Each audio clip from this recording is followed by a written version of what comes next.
un podcast de Cooperativa.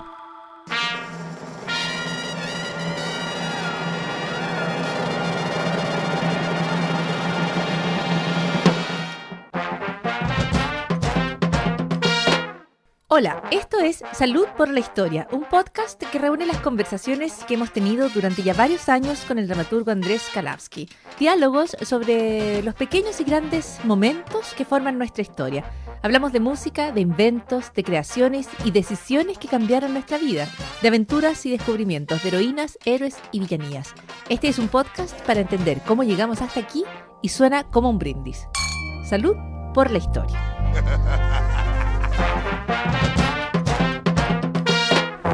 Comenzamos una nueva semana junto a Andrés Kalavsky. ¿Cómo estás, Andrés?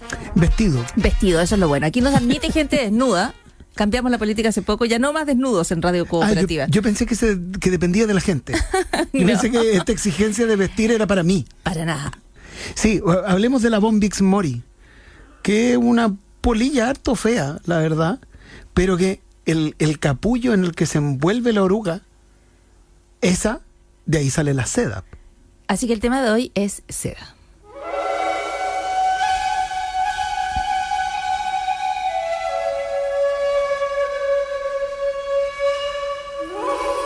¿Ya viste el meme de la oruga y la mariposa? No.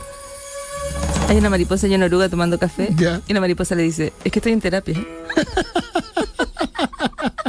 Qué bueno. Oye, la historia de origen de la seda, yo creo que los chinos son medio flojos para las historias de origen, porque viste que la historia de origen del té... Flojo los chinos, para las historias de origen... Por favor, más demórate respeto, un poco. Porque la historia de origen del té es como que le cayeron unas hojitas de té en el agua caliente. La historia de origen de la seda es como que le cayó una pupa en el agua caliente, en la taza de té. Porque una de las cosas terribles es que el método tradicional de obtener seda es que uno tiene que hervir los gusanos. No son gusanos, son orugas. En ese momento son... Me gusta como la música te va acompañando en el desarrollo dramático de la historia. Caen al agua hirviendo. Las pupas de la... Sí, porque uno necesita... Claro, porque el problema es que si uno las deja volverse mariposa, secretan un ácido para poder salir de la cuestión. Secretan un ácido que corroe el hilo de seda. Y una de las cosas que tiene la seda es que es desde siempre un hilito. ¿Sí? A diferencia del algodón, que uno tiene que volverlo hilo, o la lana que crece sobre las ovejas, si uno planta lana sobre una oveja, y crece, pero no crece en forma de hilo, crece en forma de lana, la seda viene en forma de hilo. Claro, de hecho viene como billo. Sí, porque uno podría vender el gusano completo. Podría poner el gusano con las manitos así como para billar. Claro, porque viene, es como, el gusano es el artífice de su propia tragedia, porque viene listo para ser vendido, como... ¿Tú estás culpando a la víctima?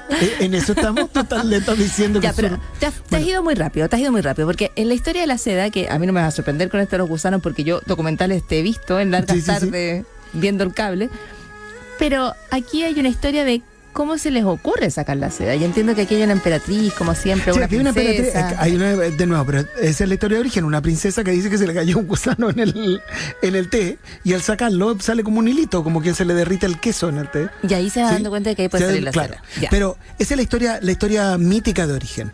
Pero los arqueólogos siempre están discutiendo cuándo empezó, pero empezó hace miles de años el comercio de la seda en lo que ahora llamamos China. Y una de las cosas que podemos pensar es que China está hecha en parte a punta de seda, porque siempre fue un comercio muy lucrativo, porque es una gran tela. Claro, o sea, era tan lucrativo que si tú tratabas de arrancar con unos gusanos de seda... No, eso es pena de muerte. Era pena de muerte, ¿no? Pero lo primero fue que lo que hoy llamamos China es en parte un constructo para proteger el comercio de seda. Porque dijeron en algún momento, oye, para poder tirar las caravanas, llegar a los puertos para tirar las caravanas, tenemos que hacer una muralla para impedir que vengan estas tribus a caballo. Entonces la muralla china es en gran parte para proteger a las caravanas que lleguen a los puertos. Tú siempre estás tratando de explicar que no se defiende la honra ni se defiende la cultura, sino que lo que la historia de la humanidad demuestra es que lo que se defiende es el negocio. El negocio. Bueno, los japoneses fueron los primeros en lograr arrancar sin que los mataran, con un par de personas que sabían hilar y con un par de gusanos. Y con eso lo hicieron. Y con un par de hojas de mora, porque es muy importante. Esto es el gusano le gusta alojarse en la morera. No en las moras que uno encuentra, no en las pinchudas, sino en las moras, por ejemplo, Providencia, y hasta esas moras que son la pesadilla de los que tienen que limpiar las calles. ¿Cuál? ¿Del gusano de seda o de la sí, otra? ¿Detrás del gusano seda? Claro. Esa es la mora. Oye, donde Providencia, partner de China, partner comercial. Bueno, entonces lograron arrancar. Y la verdad es que el mundo antiguo desde siempre conocía la seda. O sea, está en el Antiguo Testamento, hablan de seda. Los griegos cachaban perfectamente, hablaban como de los sedosos. Si uno tradujera literalmente cómo se refieren al imperio chino. ¿Hablan de los sedosos? Los sedosos, sí. En Roma se traficaba con seda, se negociaba con seda en todo el mundo conocido en esa época para ellos. O sea, África, Asia, Europa, el Cáucaso, todo eso era un gran tinglado de seda. Era un gran comercio de seda. Wow. Y son recién el imperio bizantino el que logra en el año 552, logra con unos espías griegos que son monjes, y logran decir, no, es que tengo un problema en la espalda, por eso ando con este bastón de bambú, que es un poco hueco.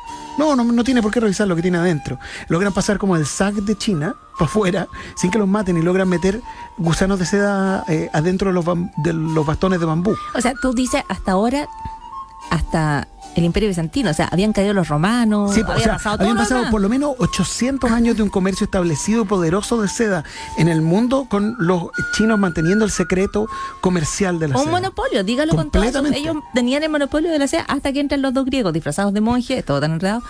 Si eran monjes, no andaban nada. ¿Eran monjes? Sí, bueno, y no estábamos... Bueno, porque el monje sirve un multipropósito. ¿Qué tiene que ver la religión con el negocio? A ver. Bueno, entonces, entonces salen los monjes. Espérate, y los monjes arrancan con los gusanos de seda, ¿y qué? A Bizancio. Entonces Bizancio, el imperio bizantino, ¿sí? Constantinopla, se vuelve un centro de producción de seda. O sea, estamos hablando de Turquía. Claro. Entonces, cuando empiezan las cruzadas, en la segunda cruzada hay unos cruzados que dicen, oye, sí, claro, liberar Tierra Santa, pero ¿por qué no mejor atacamos una parte del imperio bizantino? No, bizantino. Atacamos a nuestros semi-aliados y los saqueamos y nos llevamos a Sicilia un montón de ovillos de seda. ¿De nuevo? Sí. Entonces pasa a Europa por vía de las cruzadas, de nuevo, porque se supone que estaban liderando Tierra Santa, pero era todo muy confuso. De paso llevaron un par de gusanos de seda. Lo que pasa es que imagínate la idea, que es bien loca, de que todo un comercio está basado en una cuestión en un gusanito. ¿En quién tiene el gusano de seda? Sí, pues en quién sabía, porque había, eso es lo importante. En general, en China, por ejemplo, se prefería ejecutar muchas. Esta es la historia de los monopolios comerciales, para que tengáis cuidado si alguien te dice, oye, ¿cómo se hace un programa de radio? Cuidadito, porque muchos monopolios históricamente, los que saben hacerlo, los que saben hacer la seda, los que saben tratar al gusano, a eso se prefiere ejecutarlos a que huyan. ¿Sí? Es con eso con lo que hay pena de muerte, no solo con llevarse el producto, sino con llevarse a los artesanos. La cosa es que por un lado están los monjes que se llevaron los gusanos a Turquía, y por otro lado están los de las cruzadas que se lo llevan para Sicilia y para Italia. Y ya sabemos que ahí en Italia la cosa agarraba vuelo. Claro, entonces de hecho rápidamente pasan de Sicilia, de Palermo, pasan a Aviñón y empiezan a hacer seda para el Papa. Sí, durante el uno de los dos papas. El medioevo, claro, el Papa de Aviñón, que era el antipapa. Del momento en el que habían dos papas, había un papa y uno tenía seda. Claro, el de Aviñón, se vestía mucho más elegante.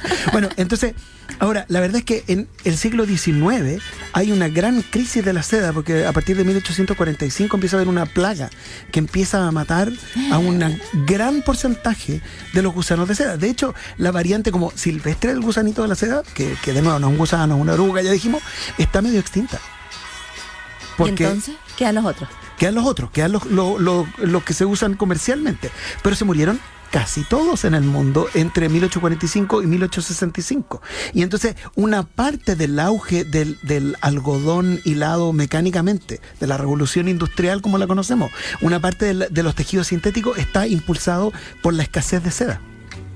Y el gran salto de la seda finalmente es cuando, después de todos estos siglos de monopolio y cuasi monopolio asiático, cuando Mao, el gran líder de la China comunista, decide vestir a sus tropas con algodón. Y él mismo usaba algodón y no seda. No, probablemente no usaban seda antes tampoco. No los soldados, pero los dignatarios. Pero la cosa es que forrado entero en seda. Ya la gente dice, verdad, y por eso el traje es tan importante. Claro. La chaqueta Mao es de algodón. La de Mao era de algodón y no de seda.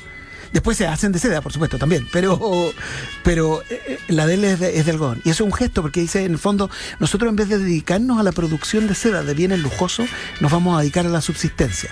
Después viene la hambruna gigantesca. Bueno, no le va a resultar tanto, pero al principio. Pero hay un gesto político, entonces. Estoy pensando de toda esta historia, Andrés Kalawski, ¿cuánto importa la tela? Montones. O sea, la tela importa tanto. Importa, cuando hablas del algodón, uno piensa en la esclavitud. Esclavitud. Sí.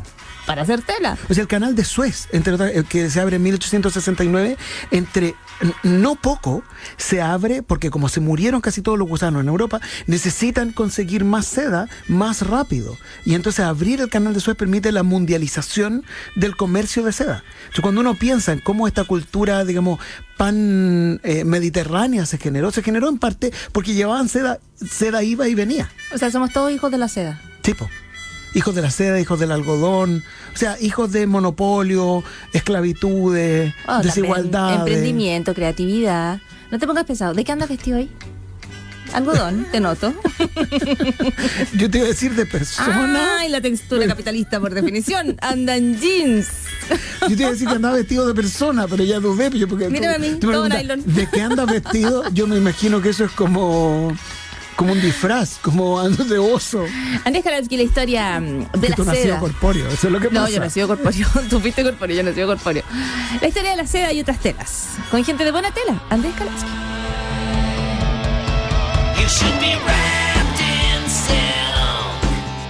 Eso fue Salud por la Historia. Conversaciones junto a Andrés Kalawski, disponibles en cooperativapodcast.cl, Spotify, iTunes y otras plataformas. Hasta la próxima.